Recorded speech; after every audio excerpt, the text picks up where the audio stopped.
Buenos días, chicos. Para dar la bienvenida a esta jornada académica de la salud mental comunitaria, una tarea de todos. El día de hoy, como saben, son dos conferencias, de 9:30 a 11:30 y de 11:30 a 1:30. Esperamos que sea de agrado y mucho aprendizaje para todos.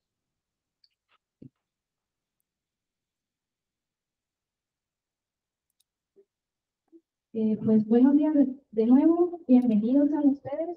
Y para dar comienzo les presentaremos a nuestro primer ponente, quien pertenece al Instituto Nacional de Psiquiatría Ramón de la Fuente Muñiz y a la Universidad Nacional Autónoma de México, el doctor Hugo Noel Valdivia Ramos. Tiene experiencia en temas como estigma y discriminación en salud mental, implementación de intervenciones digitales, además de haber desarrollado y colaborado en proyectos de investigación científica en el campo de la salud mental pública. Implementación de intervenciones, revisión crítica de la evidencia y adaptación de instrumentos psicométricos. Él nos presentará el estigma de la salud mental, un problema de salud mental pública. Le cedemos la voz al doctor Hugo. ¿Qué tal? Buenos días a todos. Antes que nada, es un honor que me hayan invitado. Le agradezco mucho a Eric y pues para mí va a ser un placer pues presentarles este tema que no solamente es mi línea de investigación, también me parece un tema sumamente apasionante, me encanta. Yo espero que también a ustedes pues les vaya también a gustar, a pesar de que es un tema un poquito turbio, ahorita lo vamos a ver. Pero digo, desde el punto de vista científico, pues va a ser espero que vaya a ser una experiencia muy enriquecedora. Y por favor, si tienen las preguntas que vayan teniendo, las difíciles, las que necesiten, con toda confianza, con todo gusto voy a tratar de responderlas, y si no, pues por lo menos trataré de dar una orientación en general para que pues podamos irnos entendiendo, ¿no? Porque pues esto es como, así es la ciencia, ¿no? Es un intercambio. Y pues entonces ya pasaría a compartir la presentación, ¿va? Permítanme. Acá están de este lado.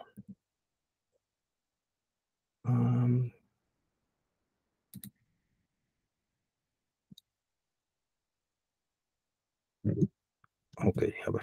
Ay, ¿dónde es esto?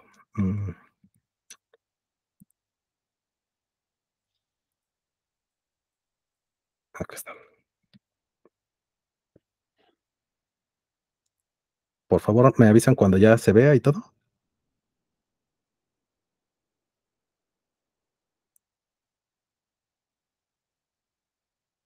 Se ve perfecto. Sí se ve, ya se está compartiendo la imagen.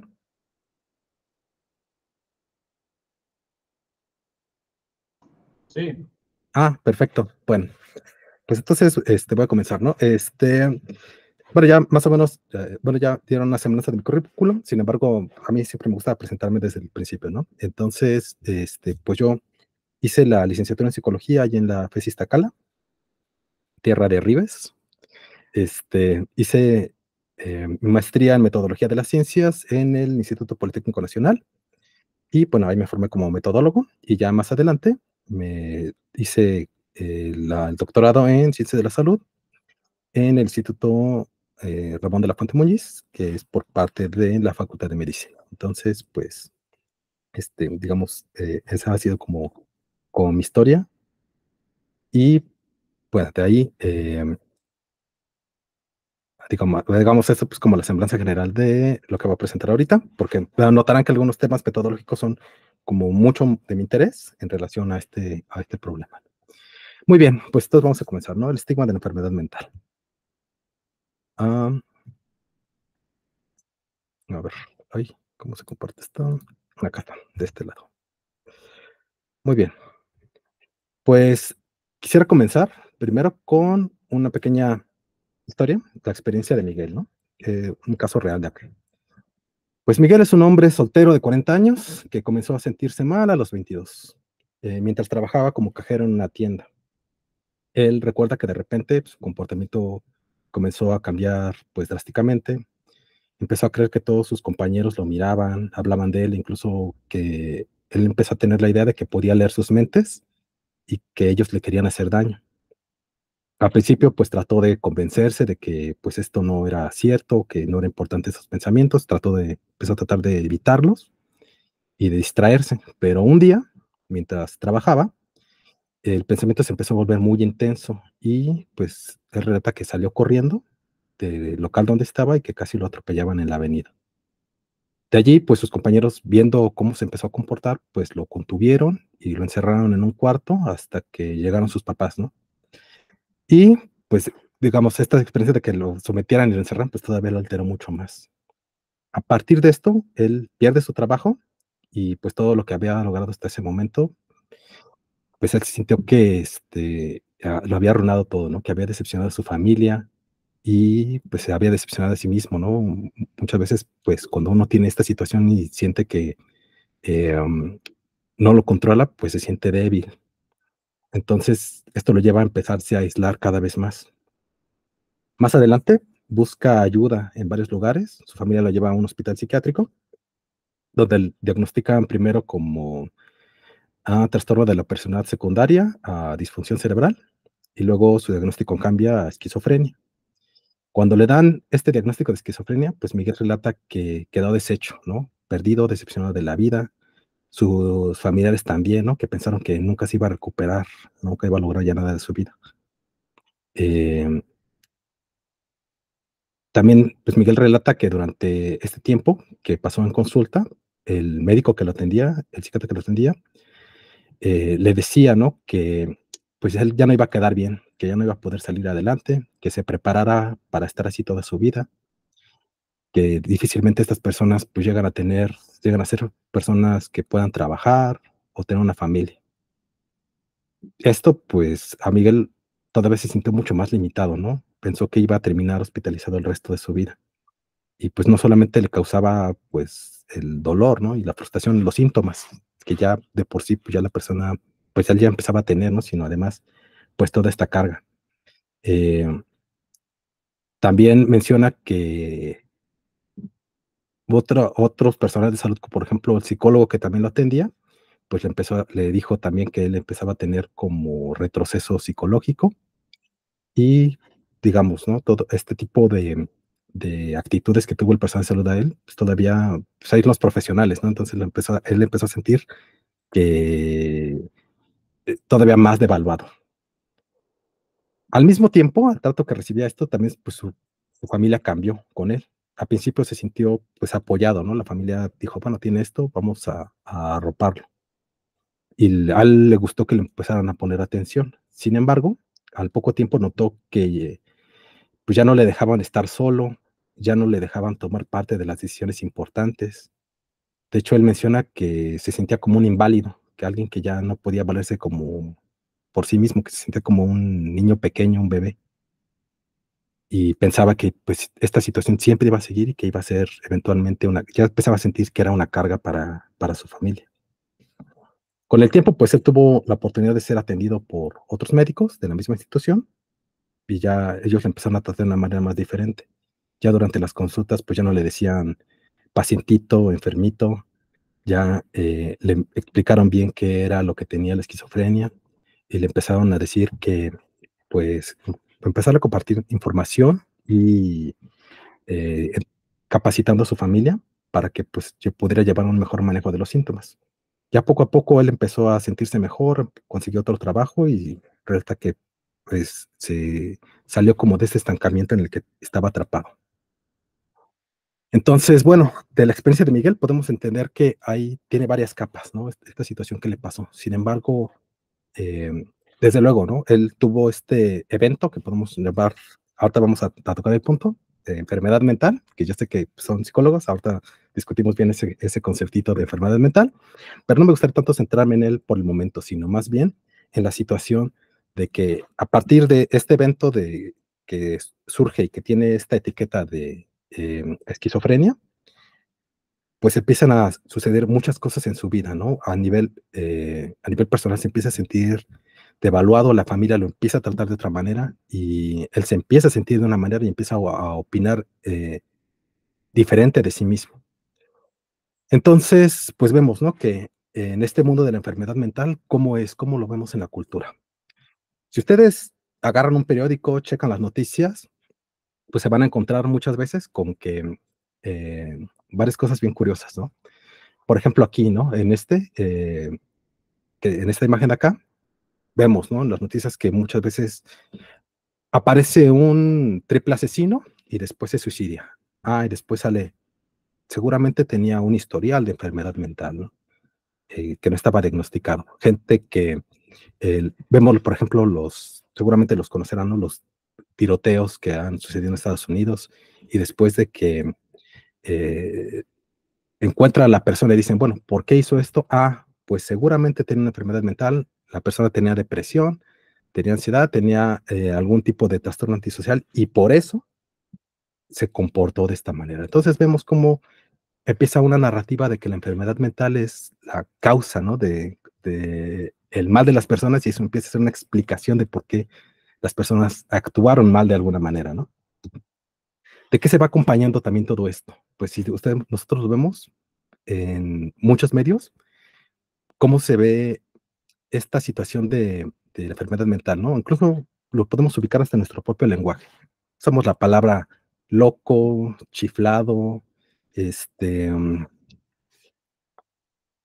bueno, más españolizado así, chalado, ido, zafado, que le falta un tornillo, cosas de esa naturaleza, ese tipo de expresiones que son, pues, comunes en el lenguaje y que también vemos cómo se reflejan en otras cosas, ¿no? Por ejemplo, en estas experiencias de entretenimiento. Ah, el hospital psiquiátrico.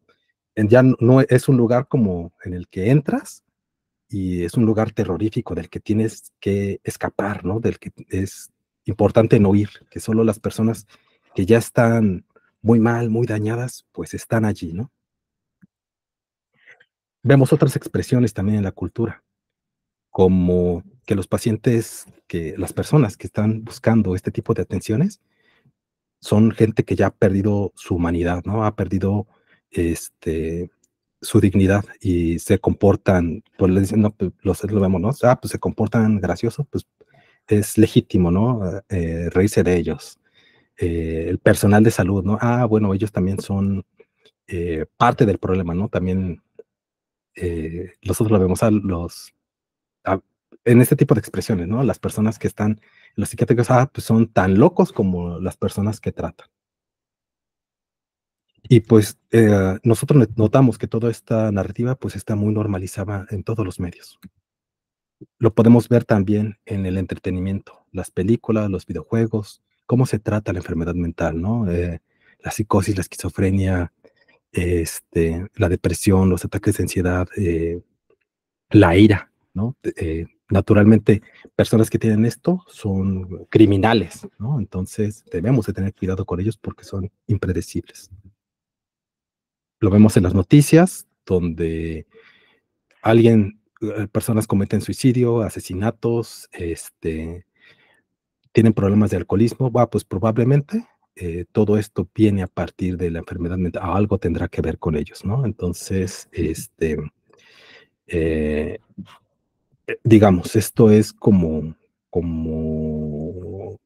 si nosotros lo notamos, ya es una situación cultural bastante común en relación a lo que sabemos de la enfermedad mental, ¿no? Lo que creemos que sabemos de la enfermedad mental y a cómo se vende, cómo se trata esta situación en los medios, ¿no? Para causar a veces morbo y llamar la atención. Pero bueno, ¿qué es aquí la salud mental, no? Y por consiguiente, pues la enfermedad mental. Pues yo sé que son estudiantes de psicología y pues no es muy común que nosotros utilicemos este concepto porque generalmente es más como psiquiátrico. Y en la psicología, a menos de que sea uno clínico de cierta orientación, pues estará como más o menos conectado, ¿no? Con esto. Sin embargo, pues podemos ver que hay tradicionalmente, pues entendemos esto. Desde, ustedes son psicólogos, ustedes saben que no tocan el alma, no nos cargamos del alma, pero vemos que tradicionalmente está esta separación, ¿no? Decimos, existe la salud física y la salud mental. Y pues lo mental siempre se aparece como algo inaccesible, como algo que está en la cabeza, y en general se confunde mucho con lo que es, nosotros lo vemos, ¿no? Hay toda una escuela de pensamiento que dice, bueno, pues ubicamos lo mental como cerebral y digamos más coloquialmente con el alma, ¿no? con este ya no es tan popular, no, es más como de los usos comunes, pero bueno, ¿no? Se llega a ver de esta manera. La OMS no nos ayuda mucho, nos da esta definición, que siempre la pongo porque pues, es básico conocerla, que pues, la salud mental es este estado de bienestar en el cual la persona es consciente de sus propias habilidades, puede ser frente al estrés de la vida normal, puede trabajar productivamente, ojo en esta parte del trabajo productivo, de ser valioso para la sociedad que ellos ponen, y pues es capaz de hacer una contribución a la comunidad, ¿no? Eh, pues tenemos esta definición en general que es demasiado amplia, me parece, que desde luego tendrá sus críticas, pero bueno, es la definición estándar, ¿no? Desde el punto de vista de lo que les comentaba, por ejemplo, desde el caso de Miguel, pues nosotros podemos extraer esto, ¿no? Hay una correspondencia, se diagnosticó con enfermedad mental, por lo tanto tiene algo que perdió, que es la salud mental, y eso causa, ¿no? Ha causado sus síntomas. Entonces, bueno, eh, enfermedad mental, ¿no? También sé que es un concepto que en general los psicólogos no usamos, no deberíamos usarlo tampoco. Me parece que está, muchas de las críticas que están hacia él son completamente legítimas, no es un concepto de mucho necesario, pero sí tiene algo de necesario. Nosotros por lo menos tenemos que, antes de irnos a este punto, ¿no? De, la mente no existe, ¿no? Y por lo tanto las enfermedades mentales no existen. Ok, ¿no? Me parece que hay muy buenos argumentos en razón de esta filosofía, de estos conceptos. Yo también los comparto. Sin embargo, sí tenemos que regresarnos un pasito atrás porque esto, digamos, es eh, importante para que nosotros nos podamos entender con otros profesionales de la salud. Entender, por ejemplo, ellos qué se refieren con enfermedad mental, ¿no? Yo, lejos de dar una definición, me gustaría dar como algunas claves para que podamos saber de qué estamos hablando cuando ellos se refieren a enfermedad mental y lo que las personas podemos entender a partir de esto. Pues que son eventos que en la vida suceden en la vida, que sobrepasan la capacidad de la persona para responder y a los problemas que les están sucediendo, ¿no? Y vulneran su salud. Podemos, digamos, englobarlos de manera muy general en algún tipo de alteración emocional, cognitiva o de comportamiento. Desde luego, este, donde quedan afectados algunos procesos básicos.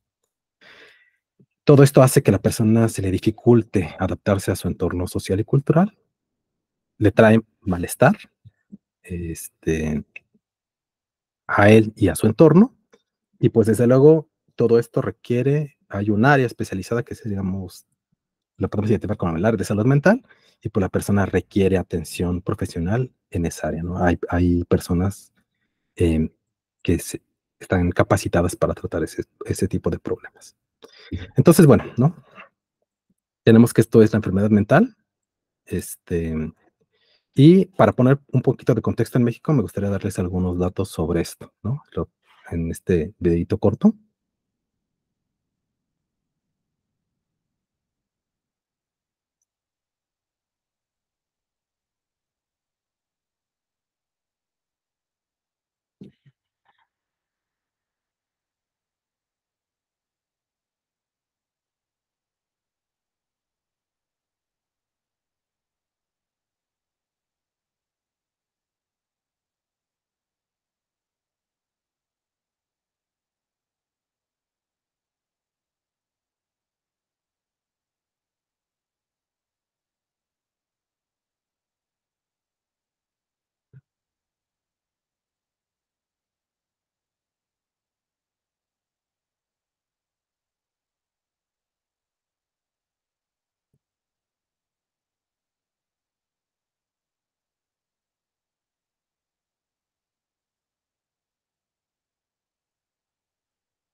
Ok, pues aquí hay algunos datos que me parecen bastante importantes destacar.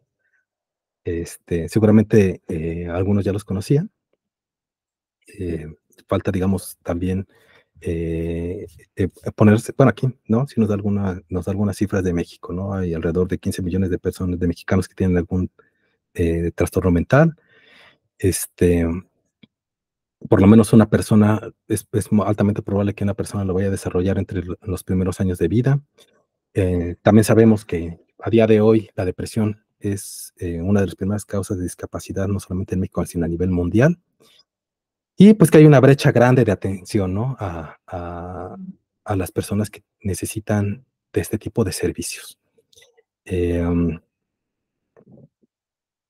¿Qué sucede, no? Con todas estas cifras, ¿no? Que también, por ejemplo, a nivel mundial, digamos, desde luego es un problema que tienen países más desarrollados, sin embargo, pues también como nos estará tocando aquí en México, ¿no? Aquí vemos que hay, ahorita lo vamos a analizar, hay otros componentes que aumentan todavía esta brecha, pero una de las principales razones por las cuales hay tantos problemas de salud mental que no están atendidos es por este fenómeno que les quiero comentar, que es el título de esta presentación, que es el estigma, ¿no? ¿Qué es el estigma? El estigma, pues viene es una palabra latina.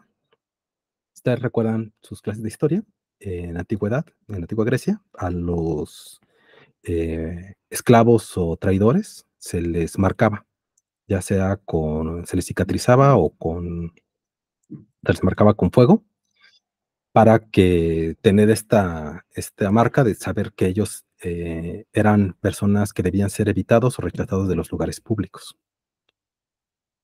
Actualmente, pues ya no marcamos a la gente así, pero sí existen otras marcas sociales que tienen el mismo resultado, que es el resultado de la exclusión social.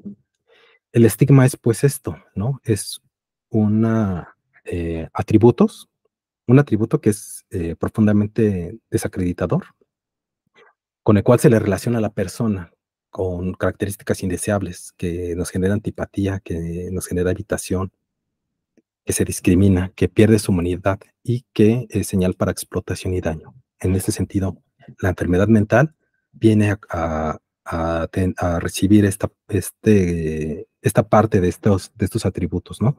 La persona que es etiquetada como una persona que tiene una enfermedad mental, pues nosotros lo podemos ver, ¿no? A relacionarlo con estas ideas de que las personas que tienen estos padecimientos, pues son gente violenta, gente sucia, gente indeseable, gente peligrosa, gente impredecible, ¿no? Hay muchos tipos de estigmas, pero en particular este de la enfermedad mental, pues tiene bastantes implicaciones, ¿no? Aquí una de las principales que yo quiero destacar es que en la investigación muchas personas que tienen problemas de salud mental han mencionado, y hay datos aquí, de hecho hay una investigación reciente en México, sobre que la mayoría de las personas afirman que es mucho peor tener el estigma que el propio trastorno, ¿no? Quiera que no, pues con el tratamiento puedes ir controlando los síntomas o los problemas de conducta los puedes ir resolviendo.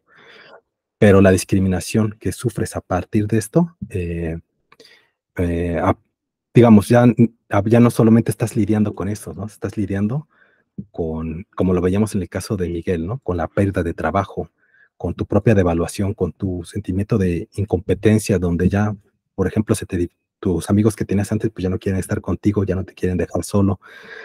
Si las personas se enteran de que tuviste algún trastorno mental o estuviste internado en alguna clínica, pues ya no te quieren contratar, pierdes tu trabajo, las personas evitan relacionarse contigo, ¿no? Los vecinos empiezan a criticarte a ti, a tu familia.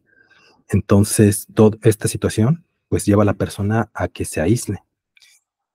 Tristemente, también la investigación ha encontrado que la familia y el personal de salud son las dos principales fuentes de estigma, ¿no? Fíjense qué situación, ¿no? Cuando una persona empieza a tener estos síntomas y empieza a ser diagnosticada, pues es tu núcleo, ¿no? Tu núcleo familiar, el que empieza a generarte este rechazo y estos atributos, ¿no? Y el personal de salud, pues no ayuda mucho, ¿no? Como lo vimos en el caso de Miguel, igual, ¿no? Sobre todo esto se da en los primeros niveles de atención. Vas al médico, este, muchas veces no los quieren atender en las clínicas, en las clínicas o en los hospitales, los quieren mandar directamente al hospital psiquiátrico, a pesar de que venga ya con un padecimiento normal, ¿no? También es muy común escuchar, por ejemplo, en el personal de salud, que dicen, si ustedes platican con los médicos, pues van a encontrarse estas ideas, ¿no? De que hay pacientes difíciles, ya viene esta persona que no tiene nada, ya nada más nos viene a quitar el tiempo, etcétera. Y pues esta es una de las principales barreras para la búsqueda de ayuda y una de las principales causas de abandono del tratamiento. ¿Por qué? Pues desde luego, cuando uno tiene algún trastorno mental, imagínense ustedes, ¿no? Desarrollan alguno o tienen diagnosticado uno. ¿Qué sucede allí? Pues nadie quiere ser el loco, nadie quiere ser etiquetado, nadie quiere ser rechazado. Entonces, ¿qué hace la persona? Pues busca la manera de, primero, lo podemos ver, ¿no? Tratar de resolverlo por su propia cuenta, que esto se da, digamos, si ustedes lo ven también en las investigaciones, van a darse cuenta de que incluso para los hombres, ¿no? Es más difícil que ellos busquen atención, intentan resolverlo por su propia cuenta. Y así pueden pasar muchos años para poder recibir un tratamiento. De hecho, ya en el video lo mencionaba, de 4 a 20 años, esa cifra ya bajó, ahora estamos más o menos como a 15 años, entre 10 y 15 años de que una persona que desarrolla un problema de salud mental reciba tratamiento especializado. Imagínense, 10 a 15 años, o sea, desarrollas esto mañana y de 10 a 15 años en promedio vas a recibir, o es cuando la persona recibe su primera atención profesional sobre esto. También es una de las principales causas de abandono del tratamiento, dado que existe este tipo de estigmatización en el personal de salud. Pues, ¿qué pasa? Va la persona, imagínate tú, ¿no? Vas a recibir tratamiento y la persona te dice, es que no te vas a, ya no hay esperanza para ti, no te vas a recuperar, ¿no? Tienes algún problema no sé, se te olvida tomar las pastillas, no quieres tomar los medicamentos, porque también hay estigma hacia los medicamentos, ¿no? Hacia los tratamientos psicológicos, no, es que esto no te va a funcionar, no, es que esto te va a hacer adicto, la gente se los deja de tomar y el psiquiatra se enoja, ¿no? Entonces te dice, no, bueno, ¿sabes qué? Regresa cuando quieras mejorar, ¿no? Es que no se esfuerzan lo suficiente. Entonces, pues eso, claro, ¿no? Hace que las personas pues, ya no quieran regresar, ¿no? A donde se supone que los van a ayudar y están recibiendo maltrato. Hay, en la investigación, el sociólogo que empezó a investigar este tema primero, el trabajo seminal de estigma, es Erwin Goffman. Recomiendo su libro, La identidad deteriorada, donde habla de sus primeros estudios a través de esto, ¿no? Y entonces él encuentra que hay 3 principales estigmas en la población. Primero, los defectos del cuerpo. La gente es estigmatizada. Si, por ejemplo, tú miras a alguien, le falta un brazo, le falta un ojo, tiene una cicatriz, enfermedades de la piel, cosas así, son primeras señales de rechazo. Luego está el estigma como defecto moral, ¿no? La persona que se comporta de una manera es rechazada, ¿no? En este encaja la enfermedad mental. A las personas se les rechaza como, o sea, si ustedes lo ven, muchas veces las enfermedades mentales se ven como defectos de carácter. Y esto tiene mucho que ver, por ejemplo, con esta cultura, ¿no? Tienes depresión, por ejemplo, ¿no? Tienes depresión porque no le echas suficientes ganas, ¿no? Tienes a alguna persona desarrollando un trastorno de ansiedad, bueno, pues es que no se quiere enfrentar a las cosas, ¿no? Es como esta cobardía. El consumo de sustancias, pues es que le gusta tomar, le gusta estar así. Entonces, la gente generalmente empieza a identificar estos trastornos, estos problemas de conducta con fallos morales, como si dependiera de la persona, ¿no? Aquí hay 4 principales de estos. Estos atributos que se explican aparecen como explicación de la conducta, ¿no? Por ejemplo, aquí pongo un caso. Se suicidó porque seguro tenía depresión. Entonces la enfermedad mental aparece como una explicación, ¿no? Hizo esto porque tenía enfermedad mental. Se suicidó porque estaba deprimido. Asesinó porque tenía este, trastorno de la conducta, ¿no? Antisocial. Violó porque tenía esta condición, ¿no? Entonces, vemos que aparece primero, puede aparecer como una explicación de la conducta. También aparece como inferencia sobre la conducta, como aquí en este caso, ¿no? Tiene depresión, se va a suicidar. Ah, aquí, ¿cómo aparece como inferencia? Pues la persona recibe un diagnóstico, una etiqueta, y dice, te dan etiqueta, ¿no? Eres esquizofrénico. Ah, por lo tanto, tú vas a ser un asesino. Por lo tanto, tú vas a ser alguien impredecible. Por lo tanto, tú vas a ser una persona sucia. Tienes un diagnóstico de, por ejemplo, ¿no? Algún trastorno de consumo de sustancias. Ah, pues esta persona,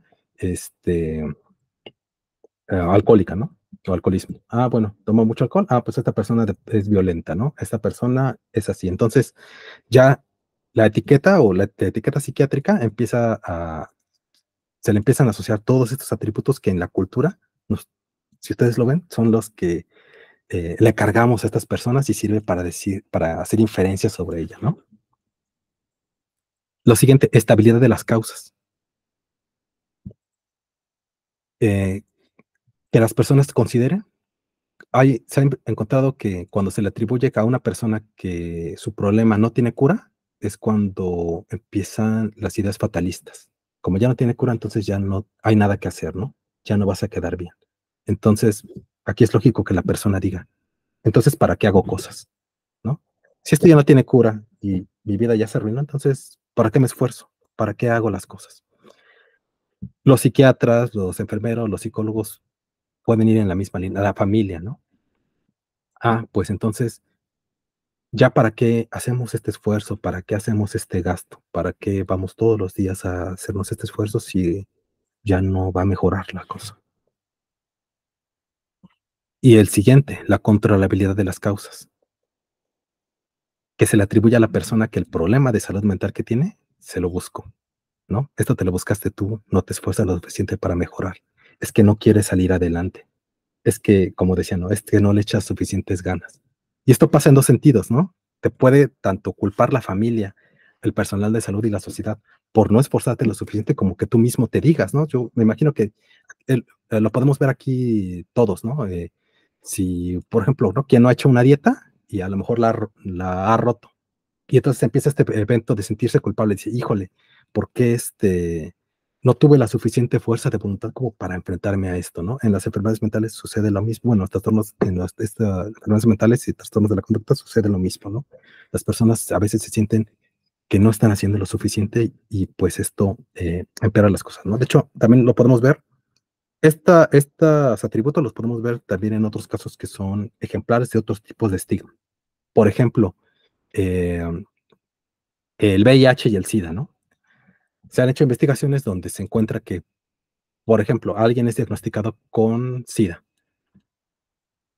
pero la gente es menos cruel y severa con la persona que considera que no se lo buscó, ¿no? Si naciste con esto, si eres digamos, un niño que nació heredando esta situación o de una trasplante o intercambio de sangre, tú te lo ganaste, la gente se ha visto que es menos severa a cuando consideran que la persona sí se lo buscó, ¿no? Por ejemplo, con el caso de la homosexualidad. Bueno, por andar acostándote con muchas personas, pues tú te lo buscaste, entonces, pues gózalo, ¿no? Entonces, vemos cómo esta situación de controlabilidad de las causas es un atributo que está profundamente relacionado con la enfermedad mental y bueno, todos estos en general. ¿Cómo se genera este proceso, ¿no? De estigmatización? Este es el modelo, hay varias teorías. Aquí en lo particular, si ustedes van a la investigación, la que van a encontrar que es la más taquillera, la que hay más investigación al respecto en varios países, es desde el modelo sociocognitivo, ¿no? Eh, Muy famosa viene de esta escuela de este sociólogo que les digo, después unos autores que se llaman Link y Phelan establecieron este modelo, ¿no? A través de este proceso, que empieza con un etiquetaje, ¿no?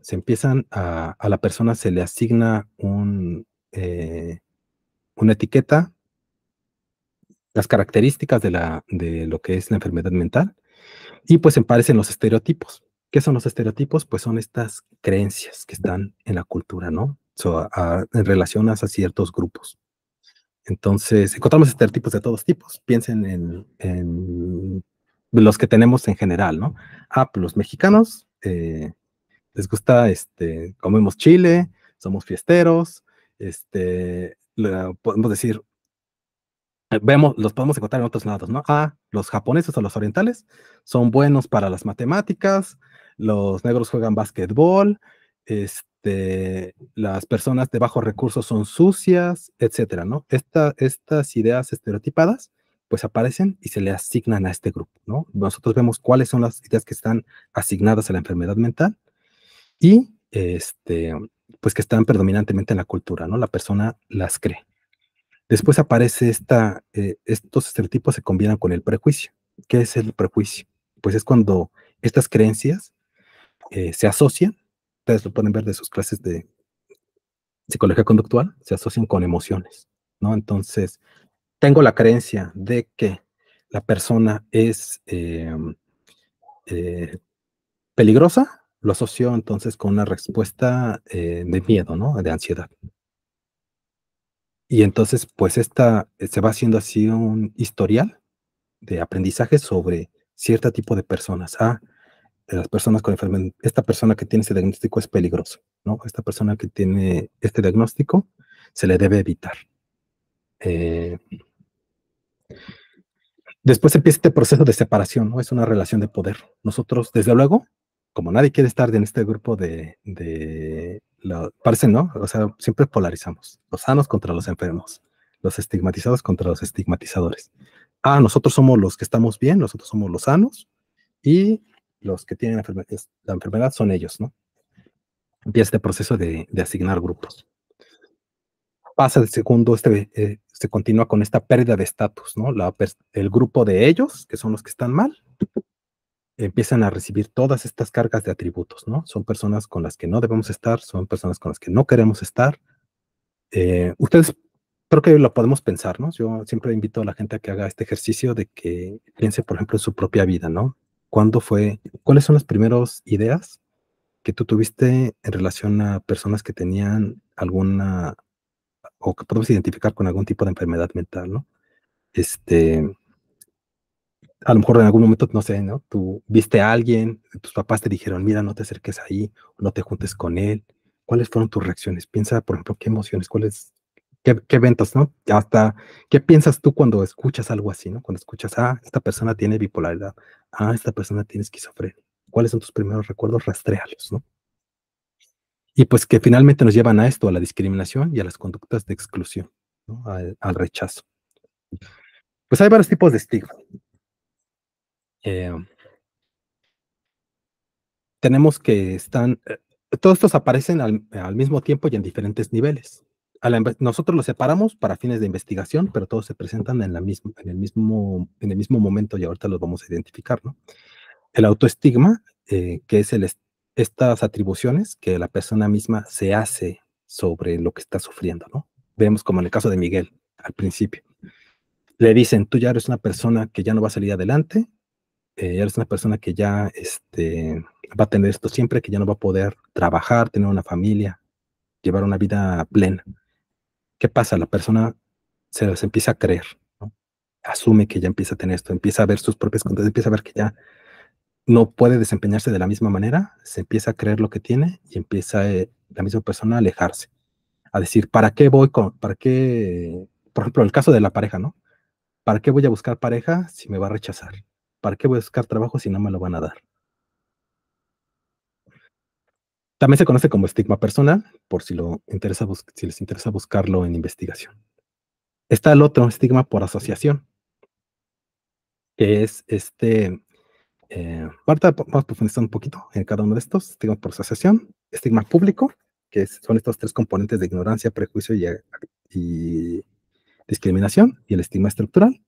Vemos varios nombres, ahorita más bien quiero enseñarles algunas imágenes para que podamos contextualizar un poco, ¿no?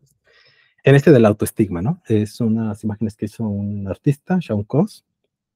Él en el sentido de, su intención era más como combatir el estigma, pero aquí nosotros lo podemos ver, ¿no? De otra manera más clara. De hecho, estas los compartió TLP México. Y estas ideas, ¿no? De cómo estas etiquetas o estos diagnósticos, cómo se ven las personas, ¿no? Él lo quiso representar así como de cómo se sienten, pero realmente qué es lo que le estamos diciendo, ¿no? ¿Qué es lo que está transmitiendo? Pues que las personas han perdido su humanidad, ¿no? Y entonces es precisamente, gente ve esto y se empieza a sentir de esta manera. Empieza a decir, bueno, pues a lo mejor empiezan a asumir que ellos mismos ya no son personas como tal, ¿no? Sino son su diagnóstico. Ya no es el esquizofrénico, es el alcohólico, es el depresivo, ¿no? Es el bipolar. Ahora sí, estigma por afiliación. Este es otro tipo de estigma. El estigma por afiliación son estos estigmas que las personas tienen por relacionarse, por ejemplo, con las personas que tienen algún trastorno mental. Ustedes son estudiantes de psicología. Muy probablemente, amigos conocidos ya les hacen chistes, les dicen que van a estar tan locos como las personas como las que tratan. Si trabajan en un psiquiátrico, a la gente se le juzga por trabajar en los psiquiátricos. Son estos estigmas que aparecen en relación a tú trabajar con esta área, ¿no? Ustedes lo pueden ver, ¿no? En las elecciones de carrera de medicina, por ejemplo. Psiquiatría es de las carreras que menos llaman la atención, ¿no? Son como las carreras donde van los que no pudieron quedarse en áreas importantes.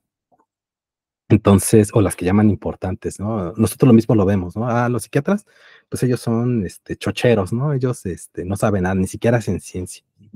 Y los psicólogos que se encargan, por ejemplo, de estas situaciones clínicas, los enfermeros, piensen, por ejemplo, cómo lo vemos en las películas, ¿no? Enfermeros que son grandes, fuertes y golpean a los pacientes. No digo que que no en la historia no hayan sucedido eventos que son muy desafortunados para esta área, ¿no? La de salud mental. Sin embargo, vemos cómo se siguen replicando hasta la fecha y cómo a veces hasta parecen como comentarios chistosos, ¿no? Aquí, por ejemplo, les ponía uno de esta captura, lo tomé yo, cuando los alumnos de la Facultad de Medicina empezaron a pedir calificaciones más flexibles porque a lo mejor no lo saben, pero aquí en la Facultad de Medicina empezaron a haber algunos casos de suicidio por parte de los alumnos por las altas exigencias. Entonces salieron los alumnos a protestar y por eso recalco aquí la situación del Facebook, ¿no? Muchos de no voy a poner los comentarios aquí, pero muchos de los compañeros que publicaron allí, pues ponían cosas pues es que se mataron porque si se suicidaron era porque eran débiles, porque no aguantaban. ¿Para qué se meten allí si saben que es un área difícil, etcétera, ¿no? Estigma público. Este es el estigma donde nosotros le atribuimos a las personas, donde se le atribuye a las personas que tienen estas características, ¿no? Va la sociedad contra ellos. Entonces, por ejemplo, como lo vemos aquí, ¿no?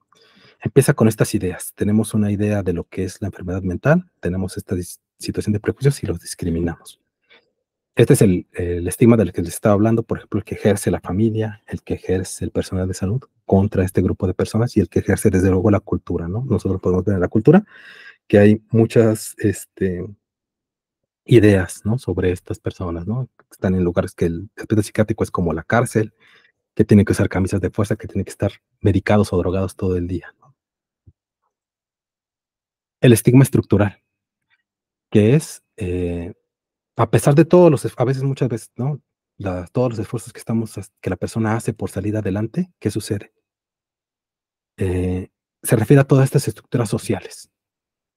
Si ustedes lo ven, hay menos presupuesto. De por sí, México no cumple el total de presupuesto que debe gastar para salud en general. El presupuesto para la salud mental es mucho menor. Hay otros tipos de discriminación, ¿no? Entonces, no hay, por ejemplo, vemos que hay cuotas para que haya personas con ciertas discapacidades que tengan trabajo, que no se les, por ejemplo, no se les despida por causa de de enfermedad mental. Sin embargo, no hay esta estructura, no hay esta legislación, ¿no? Para poder respaldar a estas personas y entonces, ¿qué sucede? A veces no importa lo mucho que luchen. Es difícil salir adelante, ¿no? Sobre todo con esta estructura social, económica y política, ¿no? Que no hay leyes que los favorezcan. Y por último, ¿no? El peor de todos, el interseccional, que es cuando se juntan todos los estigmas. Imagínense, una persona que tiene, por ejemplo, que desarrolla un trastorno mental. Luego que sabemos que en México es un país altamente machista, ¿no? Que sea mujer, ¿no? O que se identifique con otro género, que tenga algún consumo de sustancias, o que pertenezca a una etnia, pues se le juntan todos los estigmas, ¿no? Que pertenezca a una etnia indígena, que tenga estas condiciones, bueno, ya no solo carga con el estigma de la enfermedad mental, ¿no? Carga con el del racismo, carga con el del sexismo, carga con el de la edad. Bueno, como ya me voy a acabar muchos, quería hablar de otros puntitos, pero me gustaría llegar más bien como a saltarme un poquito acá al final. Aquí algunos comentarios, ¿no? De personal de salud, que a los pacientes deprimidos pues no se les quiere atender porque siempre se considera que son psicosomáticos. Estos son testimonios reales, ¿no? De ahí el paciente se arrepiente de haber dicho esto, ya no le creen si algo les duele.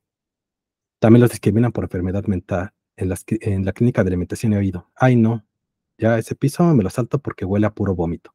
Allí van las etiquetas, las locas, los borrachos, las flacas. Llegan a venir pacientes con intentos suicida a la sala de urgencias. Entonces los médicos que les toca atenderlos se enojan porque en su opinión, él se lo provocó por llamar la atención. Hay quienes les hacen el lavado gástrico sin gel o les meten la sonda lo más duro y rudo para que aprendan la lección. He oído compañeros de la unidad, deja ese pinche borracho, déjalo ya hasta que se le pase o que se vomite, a ver quién lo limpia.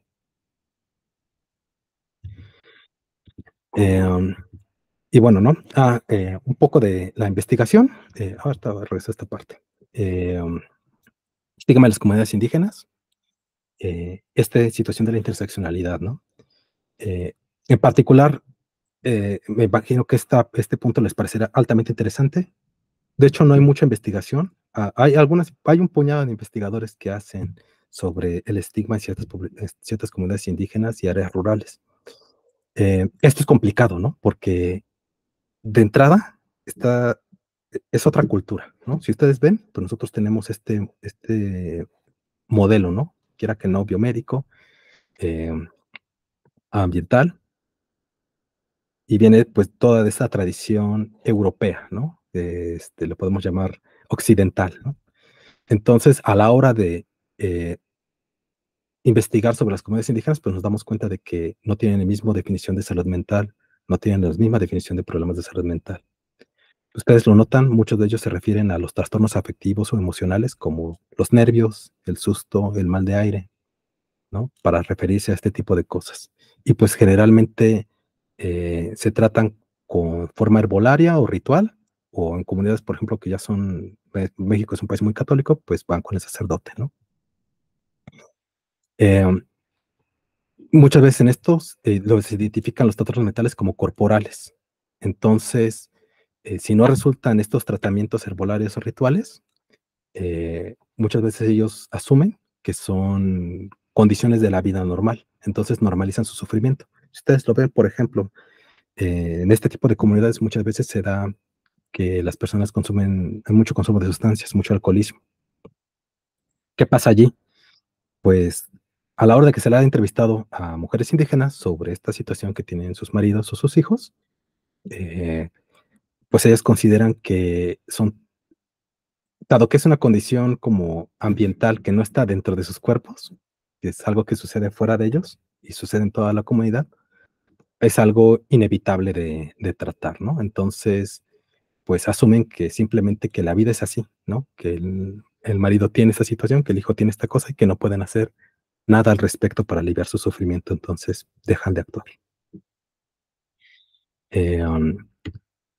Por si también es de su interés, el Instituto Nacional de Psiquiatría eventualmente tiene curso en línea para estigma y salud mental para personal de salud. En este caso, ustedes son psicólogos. No siempre es gratis, no siempre está, pero en la medida de que ustedes sigan la página del instituto, es una intervención en la que yo estuve trabajando en mi proyecto de doctorado. Ya llevamos varios añitos. Procuramos que sea gratis y sin embargo el acceso a veces es limitado, pero bueno, si ustedes están al pendiente, podrán recibir esto y les damos su certificado del Ramón de la Fuente siempre que terminen este curso, ¿no? También si les interesa la investigación en esta área de estigma, tenemos recientemente una adaptación de un instrumento muy popular que es para medir el estigma en personal de salud. La adaptación la hice yo, está hecha en población mexicana y está hecha para personal de salud en primer nivel de atención, primer, segundo y tercer nivel de atención. Entonces, se lo aplicamos nosotros a médicos, enfermeras, psicólogos, trabajadores sociales y es una escala muy breve, nos da una medición que es bastante confiable y pues este instrumento es muy popular, nos va a permitir o espero que nos permita hacer comparaciones a futuro, también está disponible, es gratis, está allí y está ya el PDF en español para que lo puedas cargar por si te interesa hacer investigación en esta línea. En otros temas también, ¿no? Este área es muy creciente, hay mucho interés al respecto, hay temas para todos los gustos, ¿no? Sobre todo ustedes que son psicólogos. Yo aquí les puse algunos que me emocionan y me gustaría que yo manejarlos, espero que no, a lo mejor no me va a alcanzar la vida, pero por ejemplo, ¿no? Lo que queda por hacer. En el campo de la filosofía, desde luego necesitamos un concepto de salud mental que sea mucho mejor, que nos ayude a poder establecer estos lineamientos entre campos. Ya sé que enfermedad mental está en desuso, hay muy buenos argumentos, pero y vemos que la OMS cambia cada rato, ¿no? Primero la enfermedad mental, luego trastornos mentales, problemas de la conducta, problemas del comportamiento. Yo creo que, como el Señor de los Anillos, no podemos generar un concepto para gobernarlos a todos. Entonces necesitamos este desarrollo teórico en el área de estigma. Si les gusta el tema de las políticas públicas, el estigma está muy relacionado con el tema de la justicia social. Entonces necesitamos mejores formas de encarar este problema, tanto éticamente como en la reflexión de justicia social con otros tipos de discriminación que desde luego le van a pegar al tema de la discriminación de la enfermedad mental. Esta situación de la afluencia de conceptos, ¿no? Cómo se están usando bueno, digamos en otros temas de filosofía, ¿no? Cómo se están usando los conceptos. Vemos que las categorías diagnósticas, pues primero eran de uso del personal de salud, pero ahora los usamos en el lenguaje ordinario, ¿no? Las personas dicen, una persona es bipolar, ¿no? Otra persona tiene ando depre, ¿no? Me dan ataques de pánico, etcétera. Vemos cómo empieza a ver esto. En la perspectiva teórica, si les interesa, ¿no? La mayoría de trabajos de investigación que se hace, pues es desde la había mencionado, desde el sociocognitivismo. Sin embargo, falta un buen desarrollo, si ustedes son conductistas, les gusta la teoría conductual como yo, desarrollar toda esta línea, pero desde la perspectiva conductual. Y el desarrollo de métodos mixtos para investigar esto, ¿no? Sobre todo cuando se va a hacer trabajo etnográfico, poder combinar lo cualitativo con lo cuantitativo para poder desarrollar intervenciones efectivas. Si les interesa la psicología experimental, hay todavía mucho desarrollo en la investigación sobre estereotipos, sobre si, por ejemplo, los estereotipos verdaderamente aplican o no aplican, o cuándo aplican, o cómo modificamos las actitudes. Hay investigaciones de laboratorio muy interesantes donde se busca modificar las verbalizaciones y se busca tener un impacto en las emociones. Si logras modificar las actitudes discriminatorias, entonces ahí nos puede dar una luz sobre cómo deberíamos llevar las intervenciones. Psicología aplicada, buscar nuevos contextos, ¿no? Hacer esta investigación con otros profesionales, buscarla en áreas rurales, por ejemplo, en otras poblaciones indígenas de México, ver también cómo podemos llevar este combate contra el estigma como en campañas masivas. Yo tengo un amigo que trabaja en Perú, por ejemplo, ahí están haciendo, y en otros lados del mundo están haciendo como esta situación ustedes lo ven, ¿no? En el tipo como lo que has llevado en el tema de la homosexualidad, el LGBTQ, pues que ellos han intentado hacer el Día del Orgullo Gay, por ejemplo. Cabría el Día del Orgullo de los trastornos mentales. Algunos lo están intentando, no hay forma de medir esta situación, sería interesante ver cómo podríamos medir o cómo meterlo en la cultura, o ver si ese es el camino que deberíamos de seguir. Y en el área tecnológica, si les gusta la tecnología en psicología, pues el desarrollo de instrumentos en poblaciones.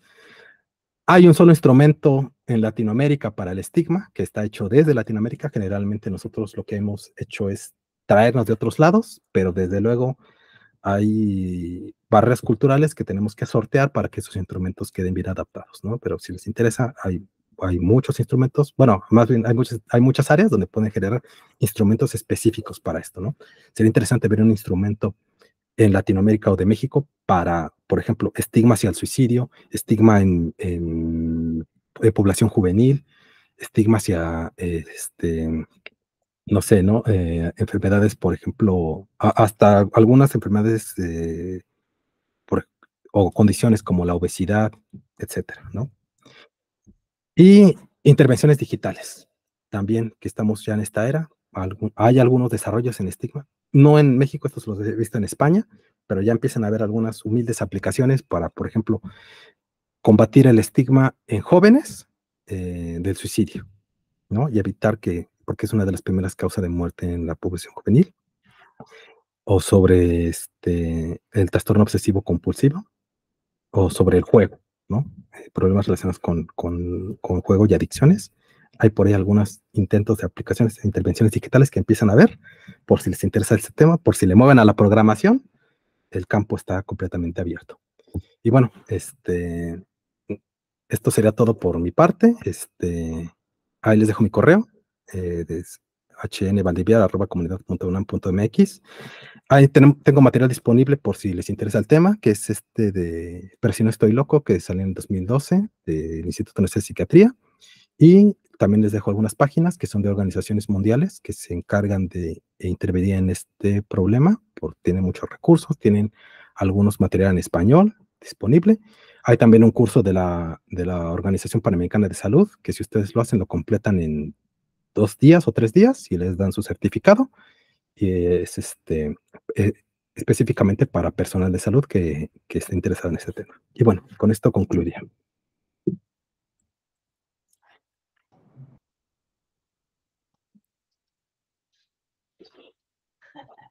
Espero que no me haya pasado en el tiempo porque, y eso, sí, no. No está muy bien de tiempo. Pues agradecerle por esa interesante exposición, además de los datos extras que nos aportó. Eh,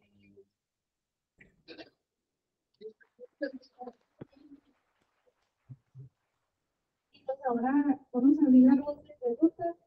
Eh, no sé quién quiera comenzar, quién tenga una pregunta.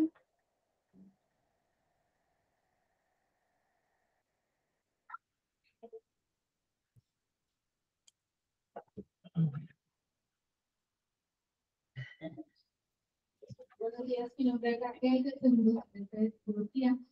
Me llama mucho la atención la forma en que México, la estructura que México tiene para el servicio de salud.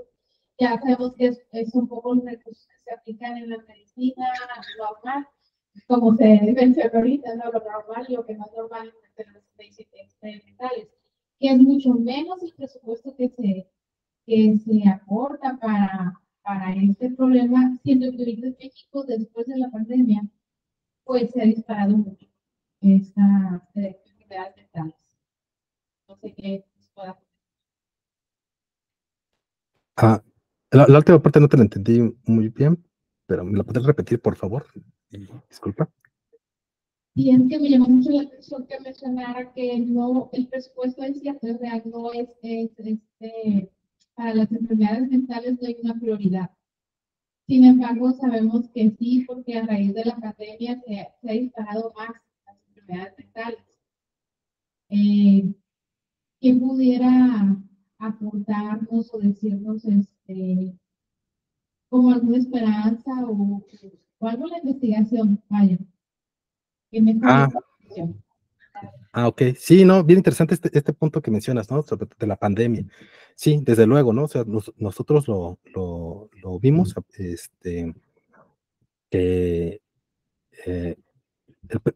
desde luego se empezaron a disparar las enfermedades mentales, sobre todo ya antes de eso, si ustedes checan los datos antes, ya tenían pronosticado los epidemiólogos que para el 2023 ya la depresión iba a ser la primera causa de discapacidad a nivel mundial, ¿no? Entonces, bueno, la pandemia llegó y lo agravó mucho más. Aquí en México, ¿no? El caso de México es interesante. Sí, ya se le ha empezado a asignar un poquito más de presupuesto, sin embargo, la OCDE establece, ¿no? Un mínimo de lo que se debería designar. Aquí yo tenía, de hecho, una diapositiva en la cual podemos verla. Ahorita no nada más se los voy a comentar para no volver a compartir acá, pero donde nosotros podemos ver, ¿no? Cómo estaba cómo está a día de hoy la situación, que todavía requiere más, ¿no?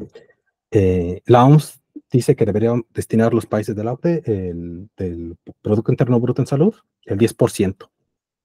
En México se destina el 6.5% y la salud mental sobre el 2%, ¿no? Ya ha subido un poquito más, pero actualmente se le da un poco más de este presupuesto, sin embargo todavía estamos por debajo del mínimo, ¿no? Tenemos estimado que solo el 35% de los servicios de primer nivel de atención cuentan con recursos para atender al personal de salud.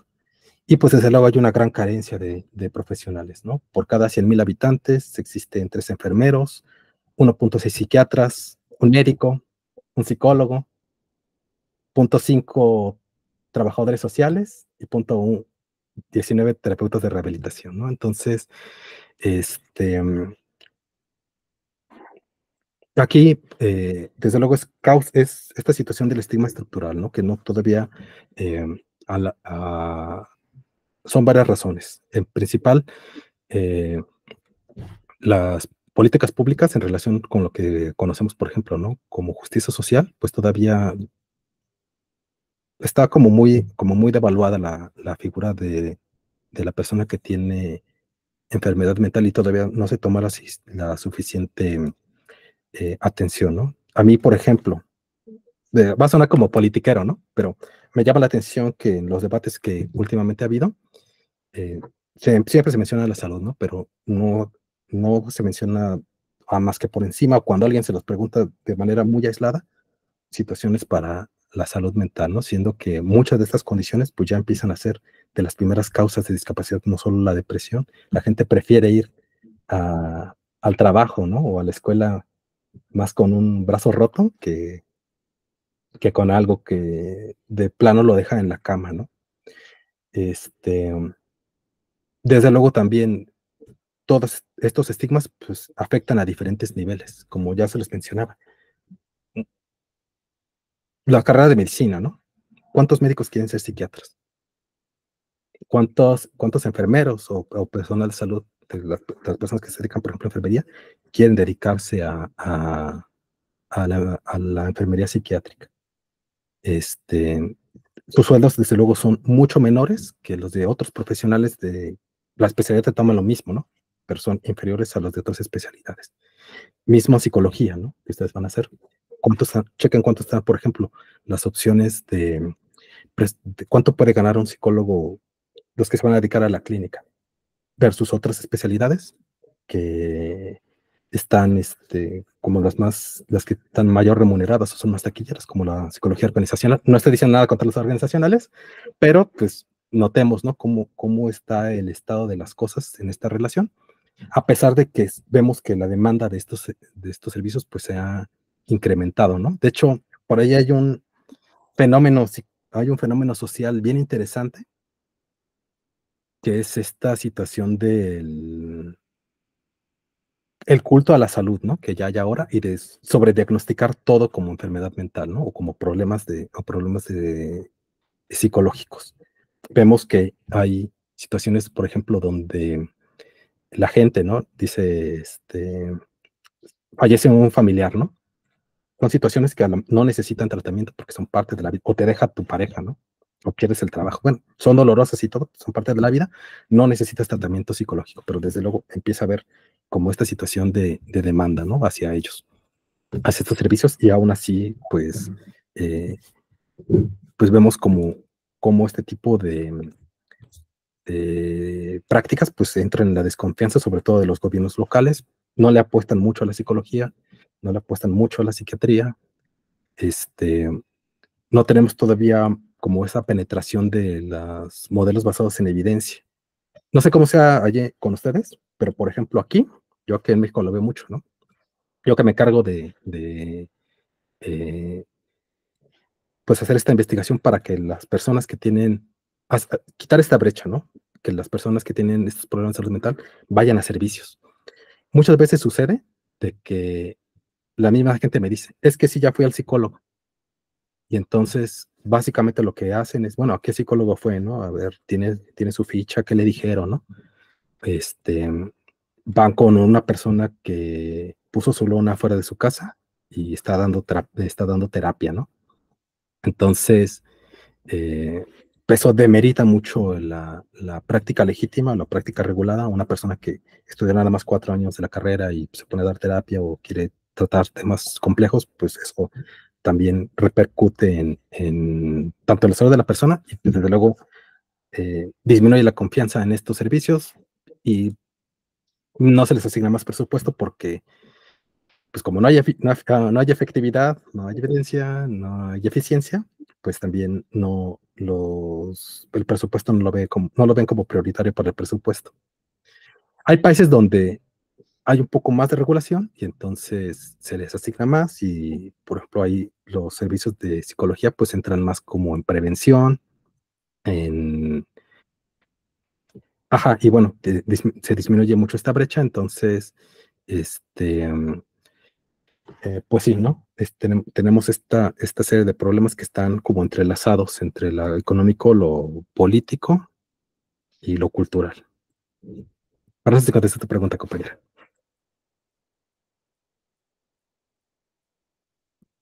Muchas gracias.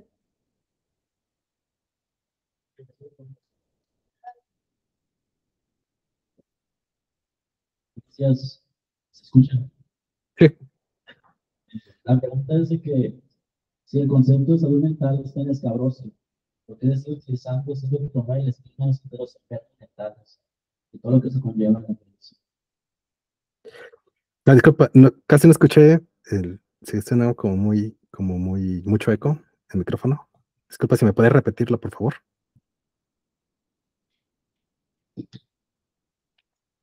Buenos días. Sí. La pregunta es si el concepto de salud mental es tan escabroso como es, ¿por qué sigue utilizándose en la actualidad, provocando el estigma en todas las personas y promoviendo esta etiqueta de enfermos mentales? Ah, ya. Bien interesante. De hecho, quería tocar ese tema, ¿no? Um, Concepto de enfermedad mental, de salud mental, ¿no? Híjole, este es un tema que siempre me preguntan. Y sobre todo yo siendo psicólogo y siendo de la orientación conductual, pues es como escabroso, ¿no? Desde luego, hay muy buenas razones para, y hay una muy buena argumentación, una muy buena línea filosófica para así, pues denotar que no existe como tal la enfermedad mental, ¿no? Supone que la mente existiera como tal, nos la dicen. Bueno, aquí depende mucho del concepto de mental, ¿no? Y desde luego del concepto de enfermedad. Si nosotros lo vemos históricamente, pues lo han estirado para que quepan todos este tipo de problemas, ¿no? Entonces ahí, si recuerdan la definición que vimos al principio, pues agarra la OMS y mete desajustes emocionales de la conducta, del pensamiento, que no te dejan ser productivo, etcétera, ¿no? Y parece que cada vuelta, si ustedes revisan el histórico de cómo ha ido el concepto de la OMS, cada vez le meten más cosas, ¿no? Entonces, hace 3 años creo que no estaba este concepto de que para la salud mental tienes que ser productivo. Ahora sí ya está, ¿no? Que tienes que contribuir a la sociedad. Ahora ya está, ¿no? Desde luego es muy problemático. Es uno de los puntos de desacuerdo donde más chocan, ¿no? Los psicólogos y los psiquiatras, por ejemplo, por nombrar esta situación.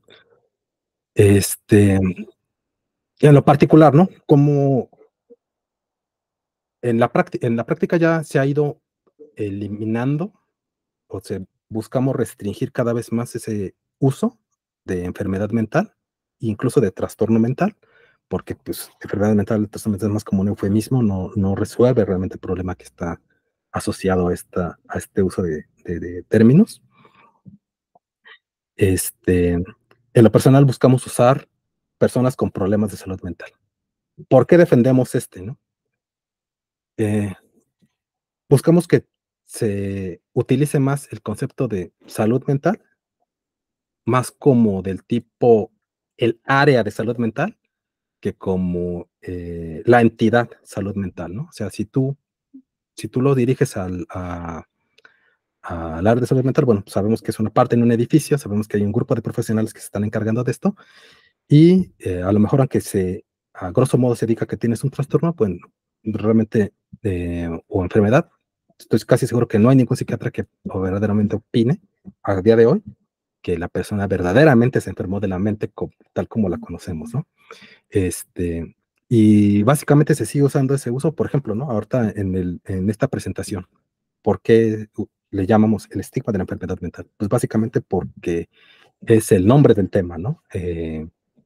Sin embargo, sí es responsabilidad de todos nosotros, a medida de la práctica, que se vaya poco a poco y yendo eliminando este concepto. Más que nada, lo usamos por la utilidad, ¿no? Hay por ahí una línea de investigación que en algún momento estuvo popular, que decía que aboliéramos el DSM-5, ¿no? Llamamos todos los DSM-5, ya no hay los CIE-10, ya no hay etiquetas diagnósticas y todo el mundo feliz, ¿no? Se acabó el estigma.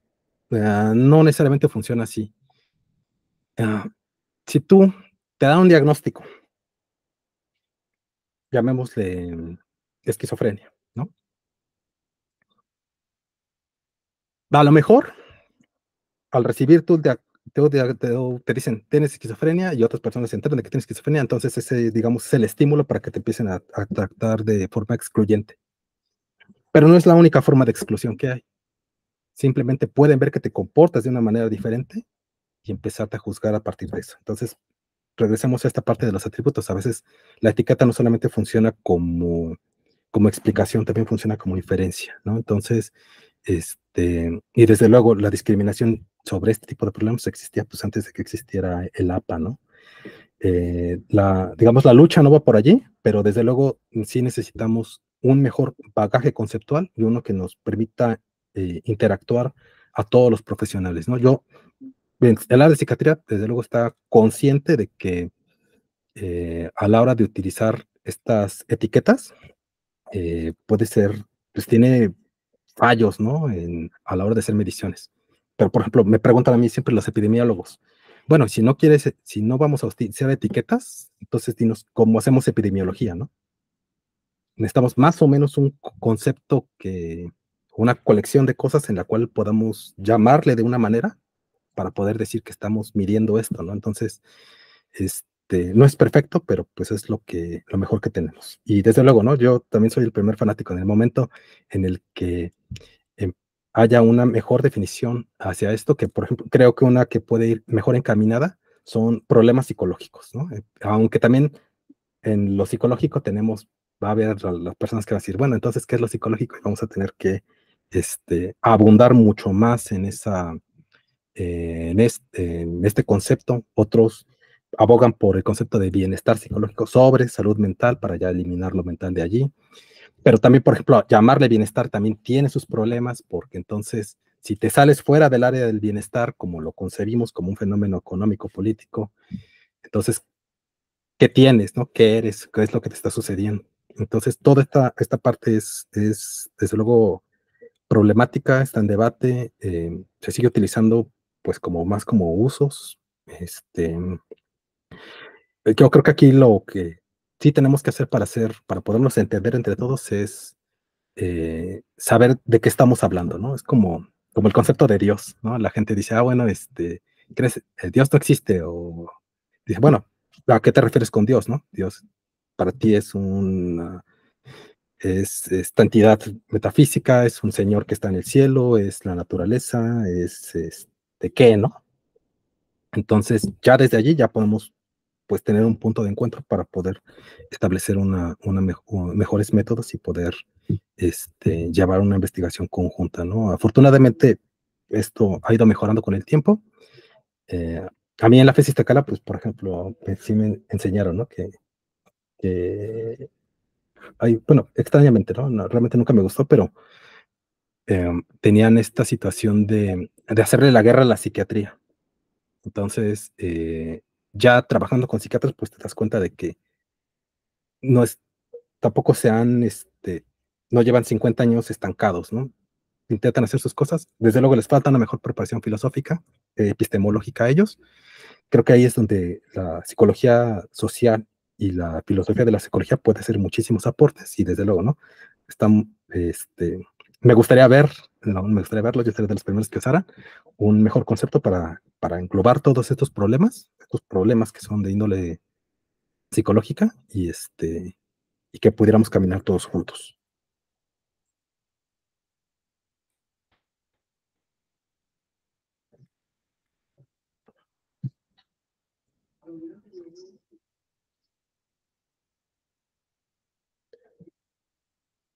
Y también, por cierto, sí, solamente un comentario por ahí extra. También tratamos de ser muy cuidadosos cuando yo entiendo, ¿no? Que hay muchas personas que dicen, las enfermedades mentales no existen, ¿no? Desde luego yo comparto en parte esa idea, pero hay que tener mucho cuidado con las formas como decimos eso, porque, por ejemplo, supongamos, ¿no? Viene mi suegra y me dice, oye, me diagnosticaron de bipolaridad, ¿no? Y yo le digo, la enfermedad mental no existe. Verdaderamente, ¿qué le estoy eso a lo mejor no creo que ella me responda, sí, desde luego no existe, porque está desde esta idea cartesiana de la mente y el cuerpo, y entonces está separado, y más bien es la dimensión psicológica de este problema que tiene implicaciones biológicas. O sea, no me va a decir eso. Si yo le digo simplemente, la enfermedad mental no existe, su bipolaridad no existe, ¿qué le estoy diciendo? Que está fingiendo, que su problema no es legítimo, que su sufrimiento no es legítimo, y que lo puede resolver por su cuenta. Entonces, entiendo que muchas veces usamos, ¿no? En las clases, o los profesionales usan, pues, ese tipo de, o sea, esas expresiones, ¿no? Porque yo entiendo, o sea, yo entiendo y ustedes entienden que cuando un psicólogo en un aula dice, la mente no existe, nosotros nos entendemos, ¿no? Sabemos de qué habla y hacia dónde va, ¿no? Pero en el público general no funciona de la misma manera, entonces es complicado. Siempre hay que ser cuidadosos con lo que estamos transmitiendo, y a mí en lo personal me parece que esa es una de las razones por las cuales también la psiquiatría social no da ese paso para cambiar el, la forma de nombrar estas ideas. Pero bueno, era mi comentario.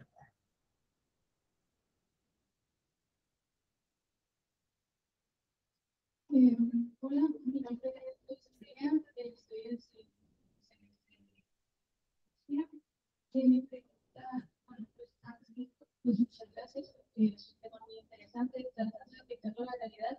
Aquí nos damos cuenta que muchas veces nosotros usamos esos tipos de temas, por ejemplo, yo lo relaciono con tengo un hermano que le da que era, no me acuerdo cómo se llama, no sé cómo se llama, pero era un niño atrapado de 12 años, atrapado en el cuerpo de un niño de 6 años. Entonces, ya de ahí veo como a través de esos estigmas, por ejemplo, el doctor le dijo, no, pues si tú no quieres cambiar, no lo vas a hacer. No, no vas a poder pues cambiar si tú no quieres. O sea, y muchas veces también la familia es explicar. Bien, ahí mi pregunta sería, ¿qué podemos hacer nosotros como psicólogos para, pues, como de alguna forma ayudar a acabar con esos estigmas? ¿Me podrías repetir la última parte? Es que no te escuché, se escucha un poco lejos. ¿Cómo podemos ayudar nosotros a algunos estigmas? ¿Qué crees? Discúlpame muchísimo, pero es que sí, no alcanzo a escuchar. Yo vivo acá. Sí.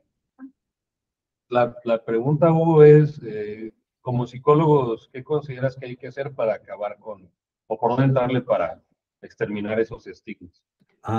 Muy bien. Qué interesante pregunta, ¿no? Qué bueno que la hace. Aquí, bueno, ¿no? De la intervención, no quise abundar mucho en el trabajo que estamos haciendo en el instituto, pero la intervención va por este camino. La modificación pero tiene que ver mucho con la perspectiva teórica que tú manejes y que quieras manejar, ¿no? Hay unos trabajos interesantísimos de Arthur Statz y de Osgood, que fueron pues trabajos clásicos sobre la modificación de actitudes. Y él, por ejemplo, lo que estaban experimentando era modificar verbalizaciones.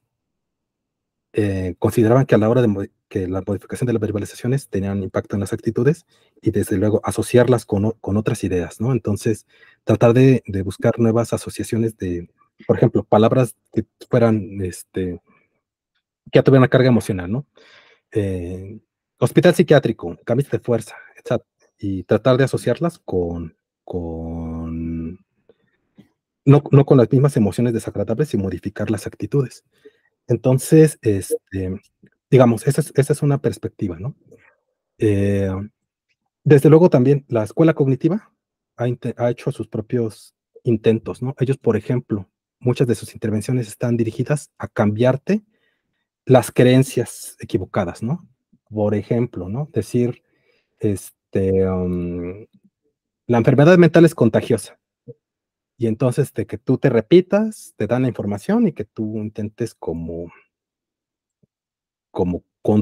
cambiar esas ideas con los datos.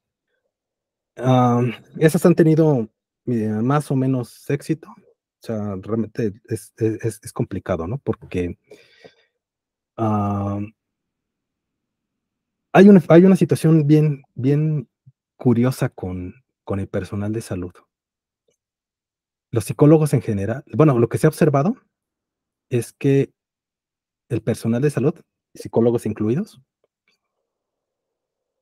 en su formación académica empiezan a tener, cuando hemos hecho mediciones, empiezan a tener menores niveles de estigma mientras van progresando. O sea, estigmatizan más un alumno de primeros semestres que los de último y posgrado. Sin embargo, lo que se ha observado en investigaciones es que a cierto punto, a cierta edad, los profesionales de la salud empieza a bajar, empiezan a estigmatizar casi a los mismos niveles que la población general. No sabemos por qué pasa esto, ¿no? Tenemos algunas ideas. Algunas de las ideas son de que los conocimientos son fundamentales, ¿no? Si tú sabes que ciertos trastornos los causan ciertas condiciones ambientales, si sabes que hay tratamientos basados en evidencia, si sabes que las personas se pueden recuperar, tener una vida plena, si sabes que los medicamentos, a lo mejor algunos son útiles y que no te van a generar adicción, que las terapias son efectivas, vemos que esos conocimientos son útiles para combatir el estigma, pero hasta cierto punto. Vemos que estas actitudes también, modificar estas actitudes también es efectivo hasta cierto punto. El componente principal que hace que combate el estigma, hasta la fecha que se ha encontrado en investigaciones, metaanálisis, es el contacto directo o indirecto. ¿Qué significa esto? Si tú estás en contacto con una persona que tiene un problema de salud mental y te cuenta su vida, te cuenta su experiencia, tú ves lo que está haciendo, es altamente probable de que se reduzca esa distancia social. Que tengas un amigo, que tengas un familiar, que sea una persona de la que te enamoras, eso se ha visto que reduce el estigma. O que lees sobre testimonios, ¿no? Si ves, hay experimentos, intervenciones interesantes donde se les ha puesto testimonios, ¿no? Los psicólogos, los psiquiatras leen la vida de alguien que ha tenido esto, las dificultades que ha atravesado, se les mide después y se ha visto que incluso leer o ver películas sobre ellos, saber de esos casos, reduce el estigma. Pero no en todos los casos, porque también se ha visto que depende de la calidad de ese contacto. Si tú imaginemos, te consigues un trabajo en un hospital psiquiátrico, pero las cargas de trabajo son fuertes. No estás en contacto con las personas de una manera como más cómoda, más libre. Eh, estás, ajá, digamos, el ambiente es muy de mucha presión, ¿no? Tanto laboralmente como tú mismo como demandante.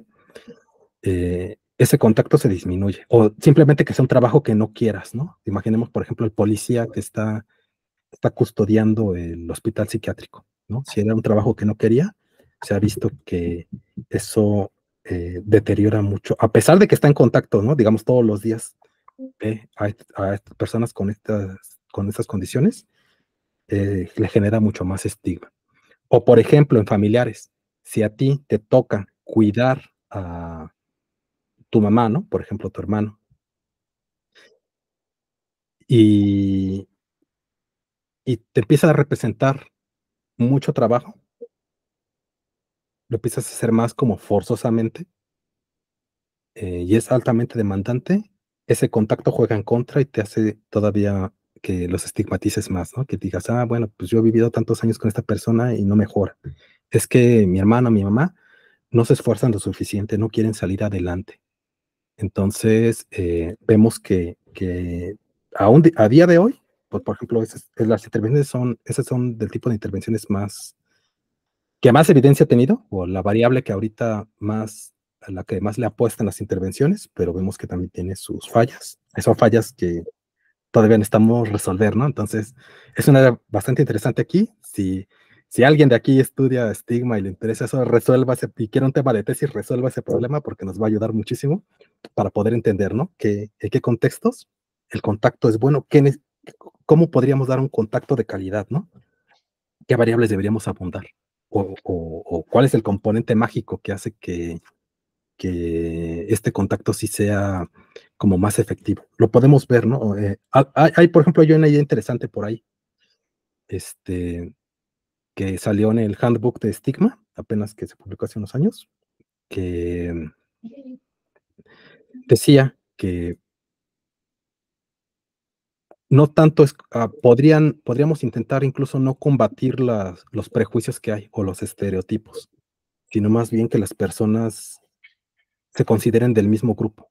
O sea, como ir borrando la barrera entre la persona que tiene problema de salud mental y las personas que no lo tienen, ¿no?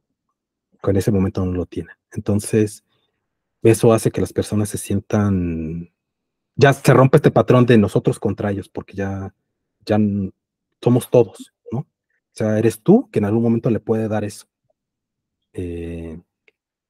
Son ideas interesantes que todavía falta aplicar, digamos, una rigurosidad metodológica para poderlo zanjar, pero bueno, esas son las variables que ahorita a la que más les pegamos, ¿no? El contacto, las actitudes y los conocimientos. De hecho, ahorita estamos desarrollando en el instituto un instrumento para medir conocimientos básicos sobre salud mental.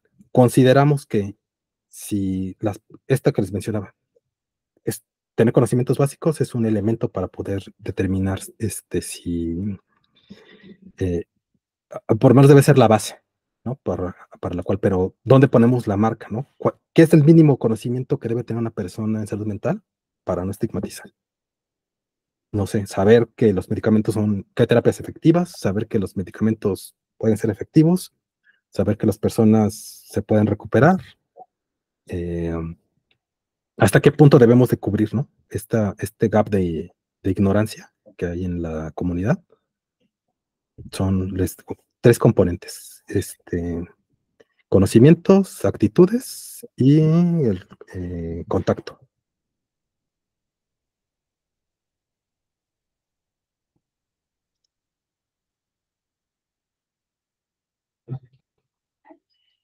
¿Listo? Pues adelante. Yo tengo una duda que, pues, nosotros somos psicólogos sociales comunitarios, y pues, como su nombre lo dice, trabajamos con comunidades y constantemente nos hemos topado con esos estigmas que usted menciona. Y también entendemos que es difícil modificarlos o cambiar como esta imagen que tienen de los psicólogos, no solamente por cuestiones socioculturales que tienen las comunidades, sino también por el estilo de vida que llegan a tener en cuestiones económicas, aunque no tienen tiempo, tal vez no les interesa, llegan cansados del trabajo o incluso es muy costoso pagar una consulta psicológica. Y no sé qué piensa usted, si habrá alguna manera de hacer llegar esa información o atención de calidad a comunidades rurales que son empobrecidas o incluso pueblos originarios, que normalmente son los que tienen más dificultades de acceder a estas soluciones. Excelente pregunta. Miren, aquí hay que apuntar a los componentes básicos de la intervención, ¿no? Por ejemplo, prevención, tratamiento y recuperación, ¿no? Entonces, ya identificando estos, debemos de ver a qué es a lo que le queremos pegar, ¿no? Primero. Las comunidades indígenas, comunidades rurales son un terreno difícil porque, por ejemplo, en campo de intervención, pues, o sea, nosotros vemos que está empezando a hacer como más, cada vez empieza a crecer. Qué bueno. También por si les interesa, la telesalud, ¿no? La telepsiquiatría y la telepsicología, que es una manera de poderles llevar este tipo de intervenciones, digamos, uno a uno a las personas, ¿no? Para que se puedan tratar. El problema es que también, ¿no? Muchas veces, aunque ese es el otro lado, aunque se hagan las intervenciones, tú puedes tener la intervención más chingona del mundo, ¿no? Con mayor evidencia, la de punta. Pero si la gente no va, ¿no? Si la gente no se interesa, o si la gente misma no identifica que tiene un problema, ¿no? Entonces, mismo aquí es donde sirve mucho la investigación, por ejemplo, cualitativa o la mixta, la mezclada, ¿no? A mí me gusta mezclar la quali con la quanti, porque, por ejemplo, podemos saber, ¿no? Desde luego nosotros tenemos que saber lo que les mencionaba hace un momento. ¿Qué están entendiendo las personas por salud mental, ¿no? Si quieren, no usemos el concepto de salud mental. Vamos por los problemas de la vida, ¿no? Problemas de la vida, problemas que a lo mejor ellos, ¿qué tipo de problemas tienen y cómo los identifican, ¿no? Y de allí, ¿qué cosas hacen para tratar de solucionarlos?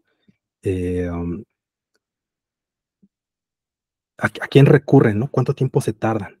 ¿Qué les mandan? A mí hay una situación bien curiosa que hicieron en la India. La India, pues ya saben, es un país muy desigual, con una alta población rural. Y son, si ustedes ven, todavía pueden buscar artículos de allí, todavía está muy popular el término de posesión demoníaca, ¿no? Entre sus comunidades. Y así los encuentran, ¿no? En los papers de psiquiatría, los pueden buscar ahorita mismo para dar cuenta que hay posesión demoníaca, ¿no? Son formas de referirse a los problemas psiquiátricos. Pero bueno, notaron ellos que empezaban a haber muchos de estos problemas, ¿no? Y lo que decidieron hacer es, no estoy diciendo que los copiemos, pero es interesante lo que hicieron. Se aliaron con el Departamento de Salud, se alió con las iglesias islámicas, porque empezaron a notar que las personas, cuando tenían estas posesiones demoníacas, pues iban a sus mezquitas y iban con sus sacerdotes y pues ahí era donde buscaban, era su primer contacto, su primera búsqueda de ayuda, ¿no? Y lo que hicieron ellos, el Departamento de Salud, fue aliarse con la iglesia islámica. Y lo que les dijeron era, mira, ¿sabes qué? Vamos a hacer como micha y micha, ¿no? Diles que vayan al psiquiatra, que tomen los medicamentos, y que tan importantes los medicamentos como rezar. Pegó, ¿no? La gente lo tomó muy bien, ¿no? Entonces empezó a como asumir de que parte del tratamiento era, parte del mandato para resolver este problema de posesión demoníaca o psiquiátrico en todo caso, era la medicación y el actuar de acuerdo a los rituales de la fe islámica, ¿no? Complicado, pero pegó, ¿no? Obviamente es otro país, es otro sistema, tienen otra cultura, no estoy diciendo que hagamos lo mismo, pero por ejemplo aquí en México, ¿no? o sea, yo vería esta situación. Muchas personas, sobre todo en este tipo de comunidades, pues busca al sacerdote, ¿no? Y si el sacerdote pudiera a lo mejor hacer este tipo de cosas o contribuir de esta manera, sería una ganancia. Lo que nosotros tenemos que hacer, solo poner ese ejemplo, más bien lo que nosotros tenemos que hacer es investigar, por ejemplo, cómo las personas buscan ayuda. ¿Qué es lo primero que hacen? Ustedes mismos, piensen cuando tienen algún problema de esta naturaleza, ¿no? ¿Qué han hecho o qué ven que otras personas hacen? Por eso se venden tanto los libros de autoayuda, ¿no? O Google, la gente dice, le sube sus síntomas, tengo esto, y te dicen, pues tienes tal cosa, ¿no? Y ahí andan autodiagnosticando. O tienen algún problema se sienten tristes, se compran un libro de tú puedes superar tu depresión, e intentan hacer los ejercicios de ahí, ¿no? Entonces, eh, son las formas como las personas, primero que hay que ver cómo identifican los problemas, qué hacen, dónde buscan ayuda, cuánto tiempo tardan en buscar esa ayuda, ¿no? Y de qué manera se comprometen a esto. Entonces ya allí ya funciona muy bien, por ejemplo, ¿no? Ahí sería combatir por los dos lados el estigma, tanto en el personal de salud que esté capacitado de esta comunidad para entender ese tipo de problemas, como la persona que está en esta comunidad que detecta esto, porque, como se les mencionaba, investigaciones han encontrado que el consumo de sustancias, muchas personas de comunidades indígenas no lo identifican como un problema que pueda ser tratado. Más bien lo identifican como una cosa, como un sufrimiento de la vida, algo que todos tenemos que pasar. Entonces, si no lo ven ellos como un problema y si lo ven como un problema, pero lo ven como un problema sin solución, entonces se les tiene que, se les tiene que orientar desde allí, ¿no? Y ahí hay otro problema, uno epistemológico. Hay también un movimiento por ahí que dice, no deberíamos, vas a llegar tú con tu psicología y psiquiatría occidental, colonialista, a decirle a los pueblos cómo este, el problema que tienen. Ah, eh, eh, eh, Eso es una discusión que tenemos que tener con estas perspectivas, ¿no? También que son opositoras, ¿no? Yo estoy del otro lado, ¿no? Yo estoy de que, no tanto de que ser colonialista, pero sí, este, desde luego buscar, saber que la persona está atravesando un problema, que la persona está sufriendo de algo y que hay herramientas, eh, una tecnología psiquiátrica y psicológica para darle solución a esa situación sin tener que cambiar sus costumbres, ¿no? Más bien como entendiéndolas, podemos respetarlas hasta cierto punto. La cosa es encontrar como ese punto medio y empezar a trabajar desde allí. Pero desde luego, esto no lo logras desde un solo enfoque de investigación, ¿no? Es importante, si te interesa esto, es importante ensuciarse las manos, ¿no? Ir directamente a las comunidades, hacer entrevistas, identificar cómo están viviendo esto y empezar a diseñar, ¿no? Ahora sí, ¿no? Después, ¿cómo lo medimos? ¿No?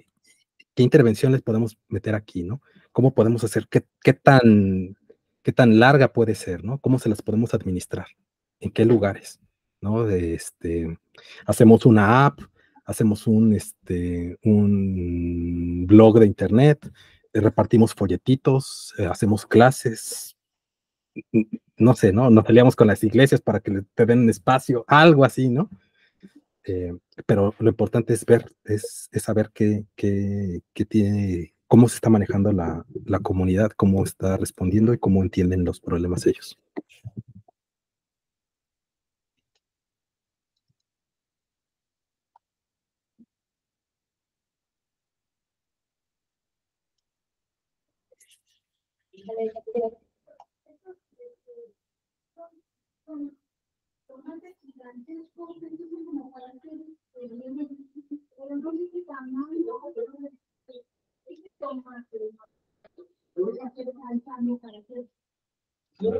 Voy a silenciar algo que veo por ahí, escucho, pero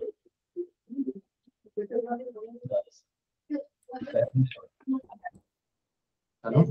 ¿Es él? Ok. Venía de bien. Pues pasamos, Hugo. ¿Sí me escuchas ahí? Sí. Va, perfecto. Vamos a pasar a darte tu reconocimiento.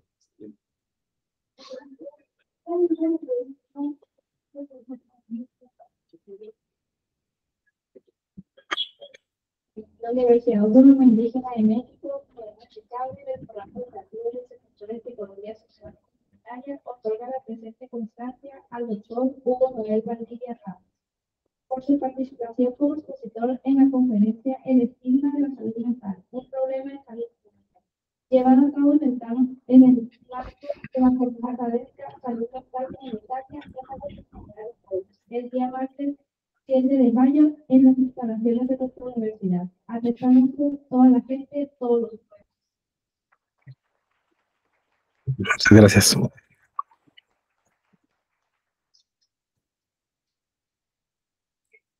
Listo. Muchas gracias, Hugo, por el tema, por tus reflexiones. Creo que por ahí levantaste algunas inquietudes, también las preguntas. Entonces, pues, muy agradecido. Decirle al grupo que también es la segunda vez que participas y por ese lado, pues estoy totalmente en deuda contigo. Muchísimas gracias y te mandamos un afectuoso saludo desde acá, desde Sinaloa. No, muchísimas gracias, Ricardo. Al contrario, muy, muy agradecido por esta oportunidad. Me gusta hablar de este tema. Yo espero que les haya gustado, que les haya motivado, que se interesen en el área, la mejoren o la cambien también, desde luego.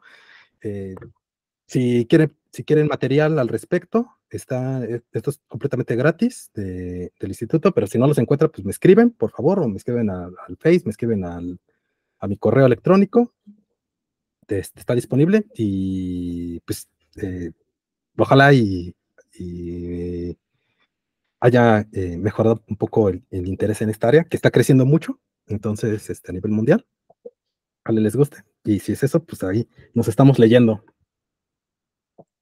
Vale, vale. Gracias, Hugo. Hasta luego. Hasta luego, muchísimas gracias.